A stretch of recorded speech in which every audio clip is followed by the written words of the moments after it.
So we're now going to continue on to section 17b, and we're now working on our second day. We're now going to talk about a new form of our quadratic equation. So something that we have learned in the past and we discussed in detail is our standard form that y is equal to ax squared plus bx plus c. So we learned this in detail throughout this chapter and in the past that this is our standard form.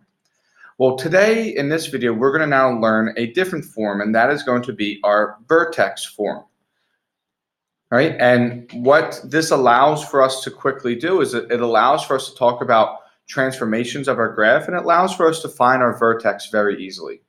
So the way that this is written now is y is equal to a times x minus h squared plus k. All right, this is another way that you can rewrite your quadratic equation. This would represent the exact same equation regardless of how it was written in standard form or vertex form. But when you write it in vertex form, it allows for you to graph a little bit easier because we can identify our vertex really quickly and we can plot that point and we can get started on our graph much quicker and a little bit easier, in my opinion. We are now going to go through and talk about what each of these letters, this A, this H, and this K, do to our graph. Actually, before we start going through any of these letters, know that each of these letters, this A, this H, and this K, they are all performing transformations or translations in some cases, but transformations of our graph. Meaning this tells us how our parent function moves about or changes on our axis. And if you guys recall, our parent function is the most basic function of any of our functions. So in this case, since we're dealing with our quadratics, our parent function is simply equal to y is equal to x squared. So it's where nothing is being done to our quadratic. It's simply just our variable squared. There's nothing being added. There's nothing being subtracted or multiplied to it at all. So this is what our parent function could look like if we were to graph this. So then all of these, this A, this H, and this K, they're doing transformations to our graph. So it's going to move our graph about our axis, and it's going to change the width of our U, the width of our parabola. The first one that we're going to discuss is the K. So y is equal to x squared plus k. So we're only going to discuss the k for right now. So before I go ahead and we talk about our rules for this, let's just look at some of the graphs where our k is being added or subtracted. All right, so here, this red graph is our parent function, our x squared. So it's nothing is being done to it, nothing is being added or subtracted. And remember, we are looking at our x squared plus k. So we're going to see what happens when we add or subtract something to the x squared. So let's look at this first one here. So remember, the red graph is our x squared. The blue graph that is added is our x squared plus 2. So what do you notice happened to our red graph and our blue graph? So when we are adding 2 on the outside where it's not being squared, so it's x squared plus 2, our graph, if you notice, moved up 2 spaces. So here is our vertex at 0, 0, and it simply just moved up. Our x value did not change and go anywhere left or right, and our y value just moved up 2 spaces. So if you're thinking about that, what do you think is going to happen then with this other graph, x squared minus 2? If when we added 2, it moved up 2 spaces, when it subtracts 2, we will move down 2 spaces. So this x squared plus k, this is telling us how our graph moves up or down. If we subtract 5, then our graph moved down 5. And here's our vertex at 0, negative 5. If we move up 3, we add 3 to it, then our graph moves up 3, and our new vertex is at 0, 3. Right? So this k on the outside tells us if we move up or down. So it will tell us about our vertical translation. And the one thing is you'll see is if it's a plus k, then we are moving up. So when k is greater than 0, our graph moves up k units. So whatever k was, that's how much we moved up. When k was less than 0, then our graph moved down k units. So this k, remember, and it's going to be important, you have to be able to see it's not part of our x squared, as we'll see when we're dealing with our h. But when our k is positive, so when it's greater than 0, our graph moved up k units. When our k is less than 0, our graph moved down k units. All right, now let's look at what happens with our h. All right, so now we're going to look at this part of the graph where x minus h squared. So there's a few things that we need to identify here, or actually just one that we need to look at. When you're giving me your answer, I'll go through a way that you can quickly remember. But if you notice, this is a minus h. So if h is positive, meaning it's greater than 0, then this equation is going to remain as y is equal to x minus h squared. However, if h is less than 0, then this equation will change, because when it's less than 0, it will become minus a negative h. So that equation is going to change to x plus h squared. So when we are looking at our graph, this negative sign is actually changing our h. So when we're looking at how our graph moves about how our parabola moves about our graph, we need to identify whether this h is positive or negative. All right, so now we're going to look at how this will affect our graph. Remember where it is x minus h squared. So when we first look, the first one that we have to graph is our parent function, because this is the one that we're always referring back to when we talk about our transformations. We're always comparing it back to the parent function. All right, so when we look here, we have x minus 3 squared and x plus 3 squared. Now remember, the formula is x minus h squared. Remember, the formula is x minus h squared. So when we have x minus h squared,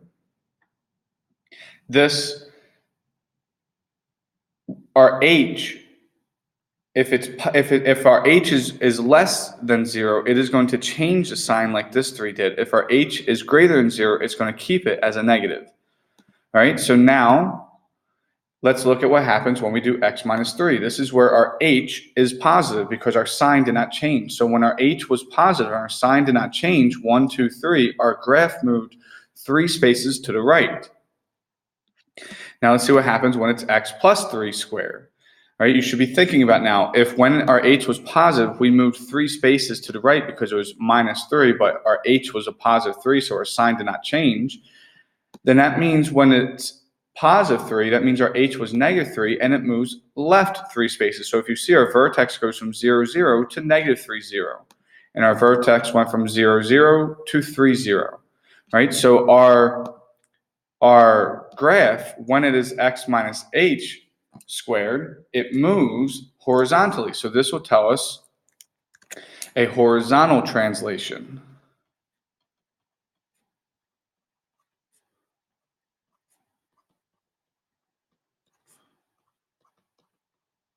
And it's telling us whether we move left or right.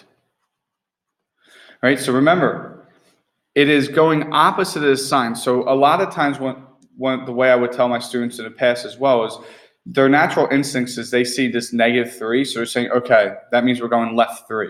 But it's always going opposite of the sign, because since the formula was minus h, if we plug in a positive number, that means our h is going to remain negative. And when we plug in a negative number, it's going to remain positive. So when we see this minus 3, we're actually going opposite of the sign. So x minus 3 squared, well, we're going opposite of negative, and we know we usually move left with negative. So it means we're going to the right 3. When we see x plus 3 squared, well, we're going opposite of the positive. Usually we move right with positive, so we're going to the left 3. It's another way that you can remember it. All right, this one we're just going to quickly go through an example because it's the exact same 2 things that we just did, but now it's putting them into one graph. And we have plus k and we have minus h. Now the one thing I want to then take from this, is to find what our vertex is. All right, so we want to find what our vertex is. So let's look at a graph. So based on what we learned, we know that this is telling us that our parent function is going to move up 2 spaces, And we know since our sign did not change, that means our h had to be positive sign 5, so it's going to move up 2, and it's going to go to the right 5. So we know our graph is going to move to this point. So we can predict what our graph's going to do, all right? And now the one thing that you need to be able to do is you need to be able to find the vertex. So for all these graphs, I want us to get in the habit of finding the vertex. So this tells us our x, so this h is actually representing our x value. Whoops. This h is actually representing our x value. And this k is representing our y value. So when we have the y is equal to x minus 5 squared plus 3, I can look at this and say, well, I know my k value is equal to 3, and I know my h value is equal to 5. So that means my vertex has to be 5, 3. And when we go back to this graph, I'm sorry, it should have been 2. I'll just change this to a 3 just because I thought I had it as a 3. But when we change this graph and we now look at our vertex, we are a positive 5 for h and a 3 for k. So that means we're at 5 and 3, and there's our vertex 5, 3. Right? So when we write it in vertex form, which is what this is, we can identify our vertex super quickly. Right? And we're going to talk about momentarily why this is beneficial. All right, now the last one that we need to talk about in this vertex form, because remember our vertex form is a times x minus h squared plus k. So our last part that we're going to talk about is our a. All right, and we're going to see what does this do. And there's two cases that we need to focus on. We need to focus on where our a is greater than 0 and where our a is less than 0. So that's one of the cases that we're going to focus on. And then we also need to focus on when our a is greater than 0 and less than 1. Or when the absolute value of a, or when the absolute value of a is greater than 1. All right, so these are the two cases that we're going to focus on for right now. And the first one we're going to do is just this a is greater than 0, less than 0. All right, so when we see here our parent function still in red, our a is greater than 0 because it's positive, so that means it's a positive 1. And now we're going to see what happens when we make it negative. Well, when we make this negative, all our graph does is just reflect across the x-axis. If you see, the graph is a perfect reflection. It's just flipped over. So one of the rules that we can say is that when our a is less than 1, so anytime our a is negative, it reflects, and I'll write it down here, it reflects across the x-axis. So if I ask you to describe in words what is happening to our graph, then you should be saying, when you see that it's negative, one of the things you should be saying is that it is reflecting across our x-axis. Right? And then the other thing we're going to look at is when our a is greater than, when the absolute value of a. So that means once we see if we're given y is equal to negative 2x squared. Once we say it reflects, then we've talked about this negative in front of it, and now we're just going to focus on the 2, which is why we take the absolute value of the a when we're focusing on the second part of this. And if our a is greater than 0 but less than 1, or when it's greater than 1, what happens? All right, so here we have two examples. Here we have where our a is greater than 1, the absolute value of a is greater than 1, and here we have where the absolute value of a is less than 1 but greater than 0. All right, so now what we do is, let's look. So our blue graph is when it's greater than 1, and if you notice, our graph got skinnier than our parent function. Remember, our parent function is red, we're always comparing it to that, and the blue graph got skinnier. So what we can say is when a is greater than 1, what we say it was stretched. So it is a vertical stretch, but we can say our graph was stretched. All right, it is a vertical stretch. Because if you see, it's as if we're taking our graph and we're pulling at it, which will make it get skinnier than our parent function. And if you can think, if when it's greater than 1, it was stretched or got skinnier, what do you think is going to happen when it's less than 1 but greater than 0? It gets wider, or we say it's compressed. If you see, it got wider or it's compressed. So when it is less than 1 but greater than 0, I'm going to write this in a different color, we say it got vertically compressed. And this means it got wider. And when we vertically stretch, it means it got skinnier or smaller. Let's just say skinnier. All right, so that is it going through it. Now we're just going to go ahead and we're going to graph one together, and that's it for this video. All right, so now this one is asking us to sketch this new graph on the same set of axes as y is equal to x squared. So the first thing we need to graph, and we're going to do it in black, is y is equal to x squared. So when we graph this y is equal to x squared, we're just going to go ahead and we're going to pick our points. So we're going to just do from -2, -1, 0, 1, and 2. So when it's -2, our x value is 4. When it's -1, it's 1. It's 0, it's 1, and it's 4. So we're just going to go ahead and plot this point. So we have 0, 0. We have -1, 1. We have 1, 1. We have -2 and 4. And we have 2 and 4. Right now we just need to go ahead and draw our line, our graph, our parabola connecting these. Put our arrows at the top. All right, and we do not want to cross over the next x line. Otherwise, we're saying that's where our next point is. All right, so now the way that we can graph this new one, which we'll do in blue, y is equal to x plus 2 minus 5, x plus 2 squared minus 5. What we're going to do first is find its vertex. All right, so here is our vertex, 0, 0 for our parent function. So our vertex for our parent function was 0, 0. So our vertex for the new one, since this is a positive 2, that means our h value actually had to be less than 0 or negative, so that means our x is at -2. And here we have -5, so that means our y value is at -5. So our vertex is at -2, 1, 2, 1, 2, 3, 4, 5. So here's our vertex. So that is the number I'm going to put in the middle, -2, -5. And then to graph this, we're just going to pick two numbers that are less than it, or we can go through all of these x values and subtract 2. If we do -1 minus 2, that gives me -3. If we do -2 minus 2, that gives me -4. Or you can just pick 2 that are less than. If we take 1 minus 2, that gives me -1, and 2 minus 2, that gives me 0. So you can either subtract our horizontal change or horizontal translation to each of our x values, or once you find your vertex, you can take 2 that are less and 2 that are greater. It's going to do the same thing. And our y values, we don't actually have to plug these in because we know our y value is being vertically translated by -5. So we can go through all of our y values from our parent function and just subtract 5. So 4 minus 5 is -1.